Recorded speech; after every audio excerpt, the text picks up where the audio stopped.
Shalom Aleichem, meu querido irmão, minha querida irmã, que Hashem vos abençoe em nome de Yeshua. Estamos aqui hoje para falarmos sobre a Parashá Shoftim. Sim, essa Parashá tem aspectos interessantíssimos, mas eu gostaria de lidar com o aspecto central da Parashá, que fala sobre os líderes da nação de Israel, tá bom? E dentro da Parashá se divide a liderança da nação judaica em juízes, os Kohanim, os profetas e o rei.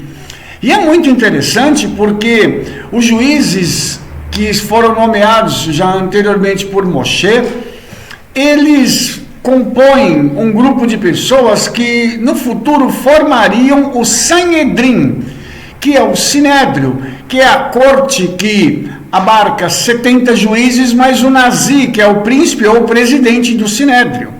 E é uma coisa muito interessante porque isso é dividido em 3 etapas. Os juízes em pequenas cidades, eles eram em 3, tá? E nas cidades de porte médio, em 23. E na capital, Jerusalém, os 70 mais o príncipe, que é o presidente do Sinédrio.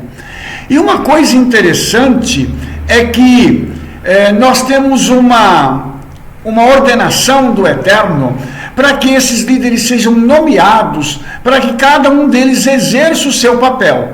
E uma coisa bem interessante sobre isso é a gente poder entender o seguinte, que entre os líderes da nação estão os Kohanim, que são os sacerdotes, que eram as pessoas mais importantes em toda a nação de Israel. O sumo sacerdote, então, era o homem que carregaria sobre si a maior responsabilidade dentro da nação. Aí você vai me dizer assim, mas isso não cabia ao rei? O rei não era responsável pela nação? Fisicamente sim, espiritualmente não. E como Israel sempre viveu num padrão mais espiritual do que físico, as lideranças espirituais de Israel sempre fizeram a diferença. Portanto, nós temos aí o profeta também como um dos líderes da nação, que precisavam estar sempre atentos para o mover espiritual, para aquilo que estava acontecendo, para que eles também pudessem trazer uma determinação da parte do Eterno para toda a nação. E há uma coisa bem interessante nessa Parashá, que o Midrash da Parashá, ele nos fala uma coisa muito interessante. Ele cita a Amidá, que é a grande oração diária, onde o povo de Israel ora assim, Hashivah Shofteinu Kevarishonah, por favor, traga de volta nossos juízes assim como era antes. Então essa oração, ela é dirigida ao Eterno, para que através do Mashiach ele possa restabelecer o Sanhedrin, para que a ordem possa ser restabelecida também de forma plena em Israel. Isso é muito interessante, porque isso significa que Mashiach vai governar a nação, acima do rei, acima do sacerdote, acima do sumo sacerdote e acima do Nasi.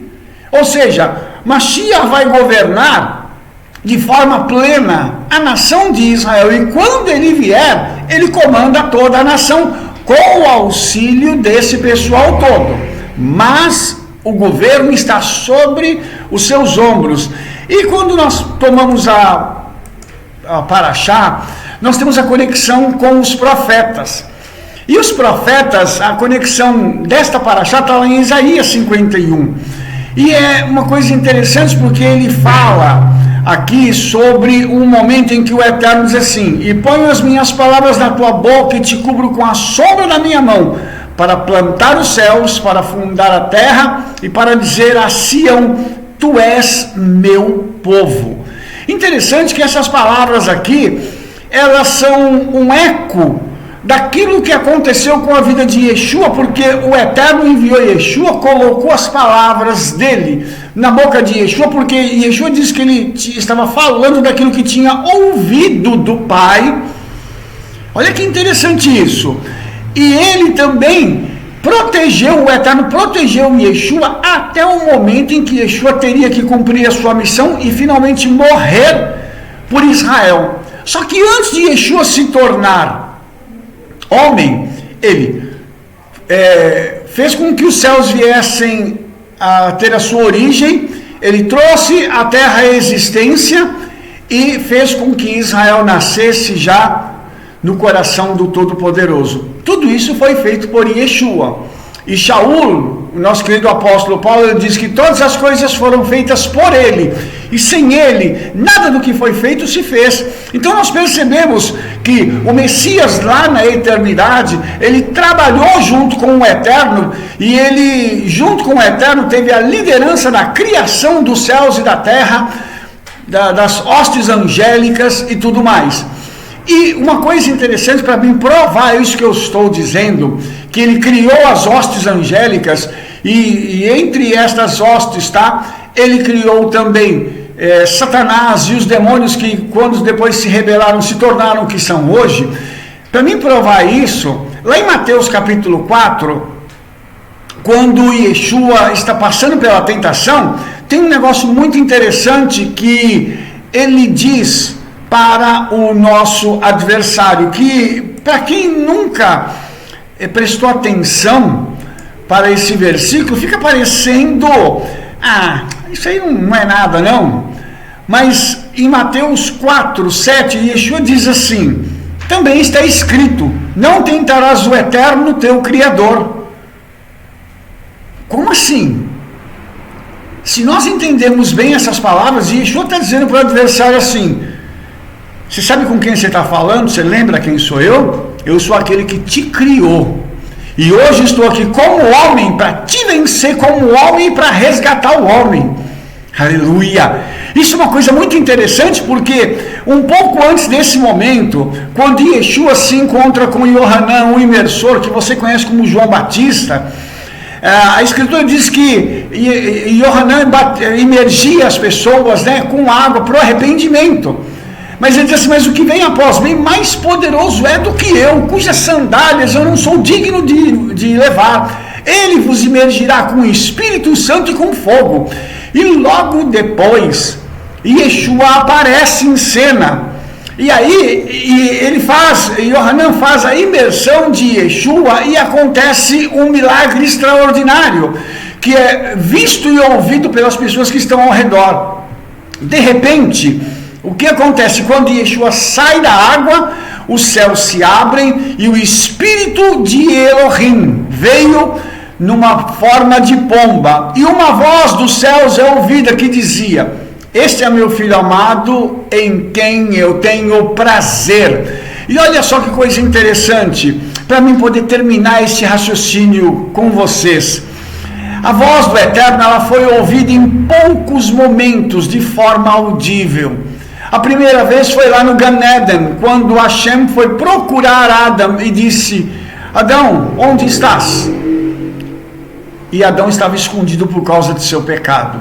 A segunda vez que eu quero destacar aqui, quando Elias fugiu da face de Jezabel e foi para aquela caverna, e aquela voz doce e suave perguntou assim: que fazes aqui, Elias?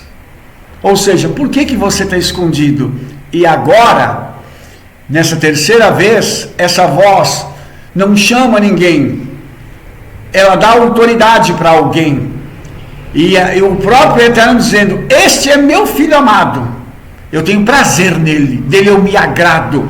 Eu estou investindo ele de autoridade, eu estou investindo ele de graça, para que ele possa cumprir os meus desígnios e fazer o resgate do homem.